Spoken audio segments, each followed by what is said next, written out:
Bonsoir et bienvenue dans Sédentaire. Les produits bio, ils sont de plus en plus consommés en France. Alors, des nouvelles de mode, prise de conscience de l'importance de consommation irresponsable. L'origine des produits bio nous renvoie à quelques décennies en arrière.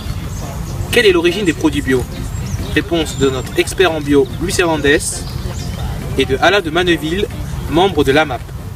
Le marché du bio ne représente qu'une faible part dans l'économie française. C'est pourquoi je vais vous présenter les logos qui permettent de repérer les produits bio. Le premier est celui-ci.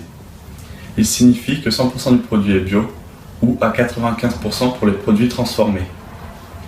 Ce logo ne peut être apposé qu'avec l'autorisation du ministère de l'Agriculture.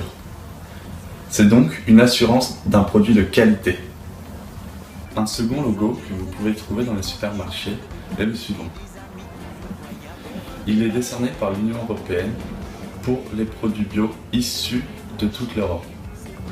La seule différence avec le précédent est qu'il respecte les conditions européennes de validation des produits bio. Ces deux logos sont les plus officiels. Cependant, attention, car il en existe de nombreux qui n'ont pas tous le même degré d'exigence. C'est au début du XXe siècle que l'on commença à entendre parler du bio grâce à une minorité de personnes composées de médecins, agriculteurs et chimistes qui s'opposaient à l'utilisation de l'agrochimie dans l'agriculture. Savez-vous s'il y a une évolution entre aujourd'hui et il y a 10 ans concernant l'agriculture biologique? Alors 10 ans, non, peut-être pas, parce que en 10 ans en arrière, on était à peu près au niveau actuel.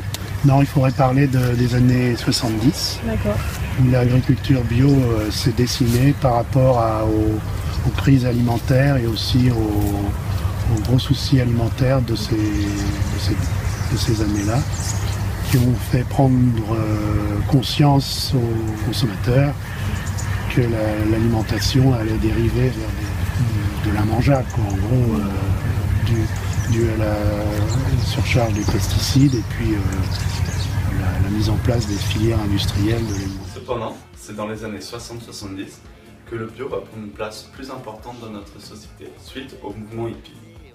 Ainsi, le bio, pour répondre à cette nouvelle demande, va se développer, car les hippies souhaitent consommer sain, responsable et naturel.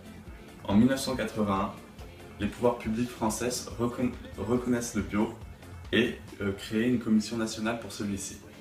Ensuite, le bio va entrer dans les problématiques européennes et un cahier des charges commun à tous les pays de l'Union européenne sera discuté et voté. Si les produits bio proposés en grande distribution sont-ils réellement bio? Alors, vu le cahier des charges quand même de l'agriculture biologique, on peut penser que ce sont des produits corrects au point de vue